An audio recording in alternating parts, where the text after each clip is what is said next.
Hello everyone, in this video we are finding out electric field due to circular arc. Alright, so electric field in this one is electric field due to arc. So अपने पास एक circular arc है, उसकी वजह से electric field पता करना हो। जिस सर्कुलर आर्क पे जो चार्ज डेंसिटी है वो लेमडा है और लेमडा इज इक्वल टू कितना हो गया Q डिवाइड बाय L। मतलब इस पे जो Q इज इक्वल टू लिख सकते हैं लेमडा इंटू L। नाउ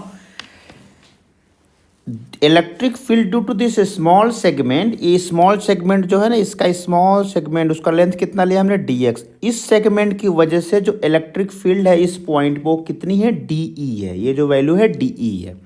अब dE कैलकुलेट करना, उस dE कैलकुलेट करने के लिए कुछ चीज़ें हमें कैलकुलेट करना पड़ेगा। पहले तो कैलकुलेट कर लेते हैं कि ये जो dE dx है उस पर चार्ज कितना है, मतलब इस वाले पे चार्ज कितना है। तो इस पे चार्ज हमने ले लिया, let's say charge on this one is dq।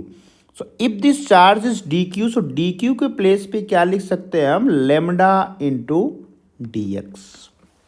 Lambda into dx लिख सकते हैं क्योंकि lambda is charge per unit length. इसका मतलब ये हो गया कि यूनिट लेंथ पे चार्ज लेमडा है, तो इसकी लेंथ कितनी थी ये छोटे वाले सेगमेंट की dx, तो इस पे लेंथ चार्ज कितना हो जाएगा लेमडा इंटू dx। अच्छा, अब dx के प्लेस पे क्या लिख सकते हैं, इसमें देखेंगे dx divide by r is equal to d theta. मतलब dx we can write r into d theta, circular arc की जो प्रॉपर्टी है। इसका मतलब dq के प्लेस पे what I can write lambda r into d theta. तो जहां पे हमें dq मिलेगा, in place of dq I will write lambda r into d theta.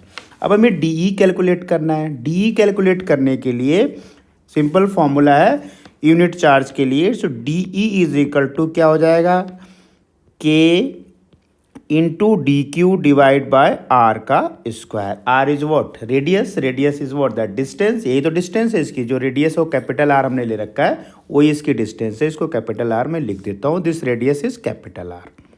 ठीक है, so this is d, but in place of this dq I can write lambda r d theta. So if I write that value, so I will get here k lambda r d theta divided by r square.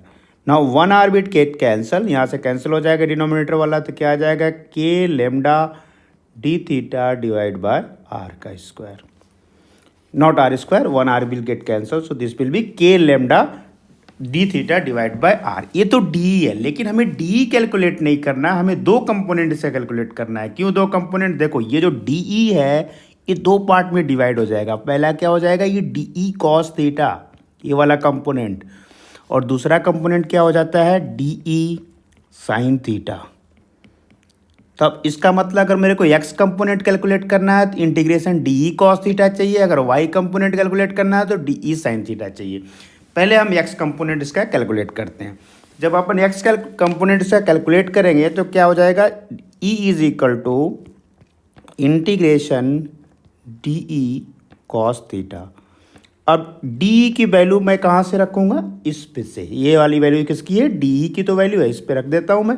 Just I will substitute that one, and after substitution में से क्या मिलेगा, k lambda d theta cos theta divide by r, and obviously I need to integrate this one. So if I integrate this one, तो इसमें जो constant value है उसको बाहर रखना है। तो कांस्टेंट वैल्यू को बाहर रखना मतलब ये के lambda by r will be outside and integration will be cos theta into d theta। अब लोअर लिमिट क्या है इसकी, थीटा 1, और अपर लिमिट क्या है, थीटा 2। अब लोअर लिमिट अपर लिमिट मतलब इस, अगर मैं इस एलिमेंट को यहाँ सेलेक्ट ना करके इस पॉइंट पे सेलेक्ट करता, इस वाले एंड पे, तो उसको मैं ले लेता माइनस थीटा 1। ये वाली जो वैल्यू होती है ना माइनस थीटा 1, मतलब जो एंगल होता है ये वाला, यहाँ से ये वाला एंगल जो होता है उसको मैं ले लेता माइनस थीटा 1, और ऊपर इस पे सेलेक्ट करता लास्ट एंड पे, मतलब इस वाले पे, तो उसमें मिले था थीटा 2। तो मतलब इसको इंटीग्रेट कहाँ से करना है, माइनस थीटा 1 टू थीटा 2। तो इसको इंटीग्रेट करने के बाद जो ई की वैल्यू आती है, E is equal to k lambda divide by r sine theta 1 plus sine theta 2। तो this is x component is, मतलब ये हो गया E y is equal to integration d E sine theta.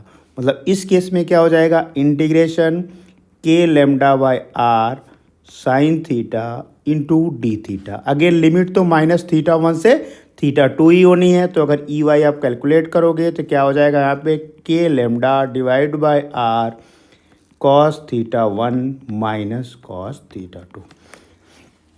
अगर ये सिमेट्रिकल है, अगर ये जो रिंग है ना, ये जो आर्क हो सिमेट्रिकल, मतलब इसके ऊपर वाला जो एंड है और इसके नीचे वाला एंड है, इसके ऊपर वाला जो एंड है और इसके नीचे वाला जो एंड है वो लेंथ में दोनों इक्वल है।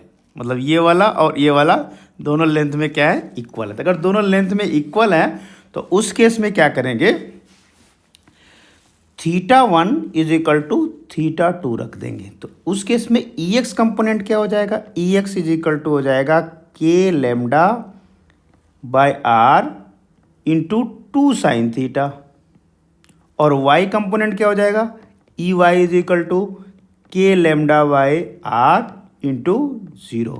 मतलब जो ई एक्स कंपोनेंट हो गया वो हो गया 2 k lambda sine theta divide by r, and E y component क्या हो गया, 0। किस केस की बात कर रहा हूँ, जब ये सिमेट्रिकल होगा, मतलब ये वाला एंड और ये वाला एंड दोनों एक दूसरे के इक्वल होंगे।